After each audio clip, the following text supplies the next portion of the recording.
The muskrat, the only species in genus Ondatra and tribe Ondatrini, is a medium-sized semi-aquatic rodent native to North America, and is an introduced species in parts of Europe, Asia, and South America. The muskrat is found in wetlands over a wide range of climates and habitats. It has important effects on the ecology of wetlands, and is a resource of food and fur for humans. The muskrat is the largest species in the subfamily Arvicolinae, which includes 142 other species of rodents, mostly voles and lemmings. Muskrats are referred to as rats in a general sense because they are medium-sized rodents with an adaptable lifestyle and an omnivorous diet. They are not, however, members of the genus Rattus. Etymology: the muskrat's name probably comes from a word of Algonquin origin, muscuscus, or from the Abenaki native word mosquas,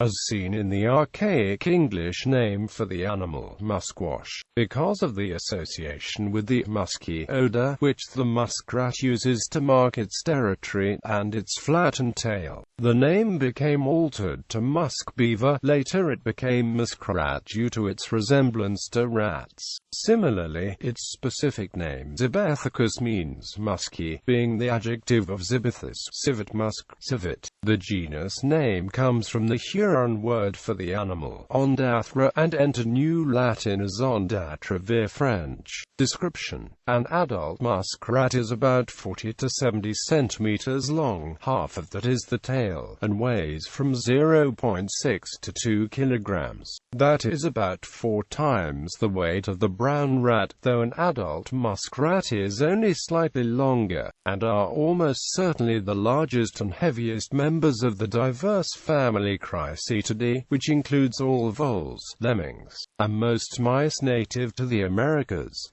Muskrats are much smaller than beavers, with which they often share the habitat. Muskrats are covered with short, thick fur which is medium to dark brown or black in color, with the belly a bit lighter. As the age increases, it turns a partly gray in color. The fur has 2 layers which helps protect them from the cold water. They have long tails covered with scales rather than hair, and to aid them in swimming, have slightly flat and vertically, which is a shape that is unique to them. When they walk on land, their tails drag on the ground, which makes the tracks easy to recognize. Muskrats spend much of the time in the water and are well suited for the semi-aquatic life.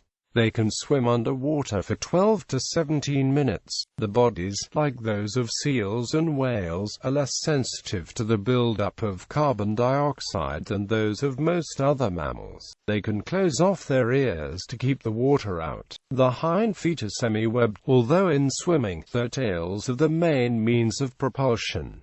Distribution and ecology: muskrats are found over most of Canada and the United States and a small part of northern Mexico. They were introduced to Europe in the beginning of the 20th century and have become an invasive species in northwestern Europe. They mostly inhabit wetlands, areas in or near saline and freshwater wetlands, rivers, lakes, or ponds. They are not found in Florida, where the round-tailed muskrat, or Florida water rat, fills the niche. The populations naturally cycle. In areas where they become abundant, they are capable of removing much of the vegetation in wetlands. They are thought to play a major role in determining the vegetation of prairie wetlands in particular. They also selectively remove preferred plant species, thereby changing the abundance of plant species in many kinds of wetlands. Species commonly eaten include cattail and yellow water lily. Alligators are thought to be an important natural predator, and the absence of muskrats from Florida may in part be the result of alligator predation. While much wetland habitat has been eliminated due to human activity, new muskrat habitat has been created by the construction of canals or irrigation channels, and the muskrat remains common and widespread. They are able to live alongside streams which contain the sulfurous water that drains away from coal mines. Fish and frogs perish in such streams, yet muskrats may thrive and occupy the wetlands.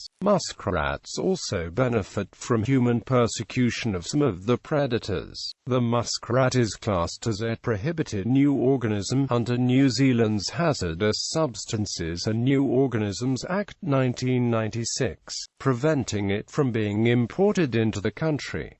Trematode Metorchus conjunctus can also infect muskrats. Behavior. Muskrats normally live in groups consisting of a male and female pair and the young. During the spring, they often fight with other muskrats over territory and potential mates.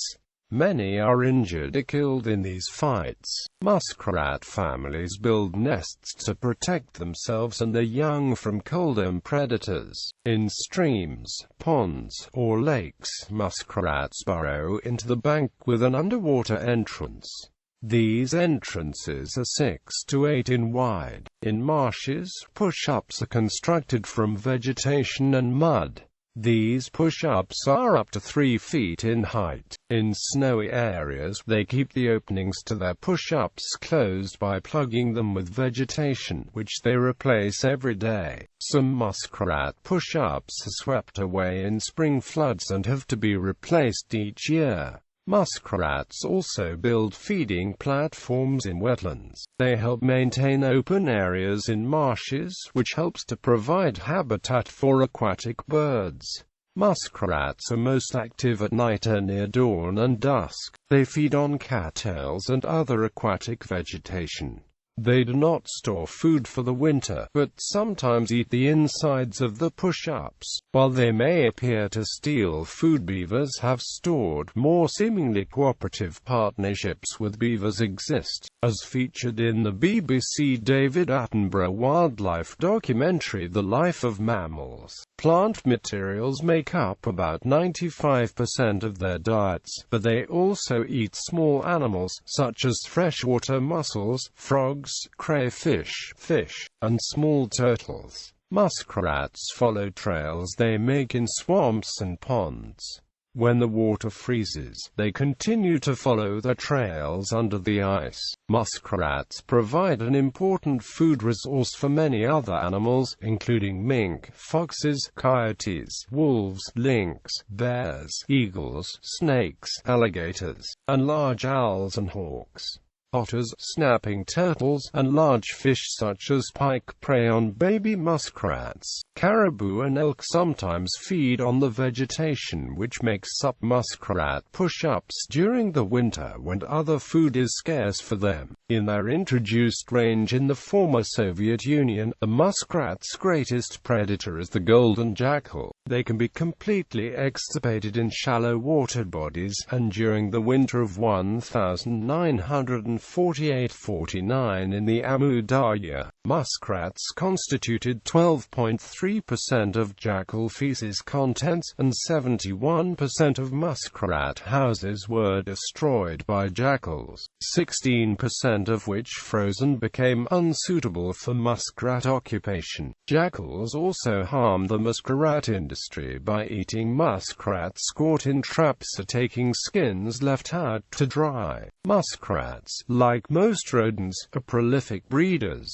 Females can have 2 or 3 litters a year of 6 to 8 young each. The babies are born small and hairless, and weigh only about 22 grams. In southern environments, young muskrats mature in 6 months, while in cold and northern environments, it takes about a year. Muskrat populations appear to go through a regular pattern of rise and dramatic decline spread over a 6 to 10 year period. Some other rodents, including famously the muskrat's close relatives the lemmings, go through the same type of population changes.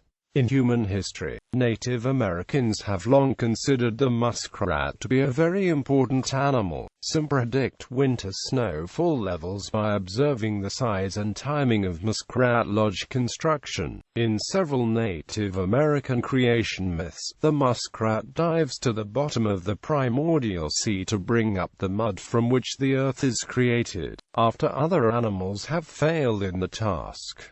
Muskrats have sometimes been a food resource for Americans. In the southeastern portion of Michigan, a long-standing dispensation allows Catholics to consume muskrat on Ash Wednesday and on Lenten Fridays. This tradition dates back to at least the early 19th century. Muskrat fur is warm, becoming prime at the beginning of December in northern North America. In the early 20th century, the trapping of the animal for its fur became an important industry there. During that era, the fur was specially trimmed and dyed to be sold widely in the U.S. as Hudson seal fur. Muskrats were introduced at the time to Europe as a fur resource, and spread throughout northern Europe and Asia. In some European countries, such as Belgium, France, and the Netherlands, the muskrat is considered an invasive pest, as its burrowing damages the dikes and levees on which these low-lying countries depend for protection from flooding. In those countries, it is trapped, poisoned, and hunted to attempt to keep the population down. Muskrats also eat corn and other farm and garden crops growing near water bodies.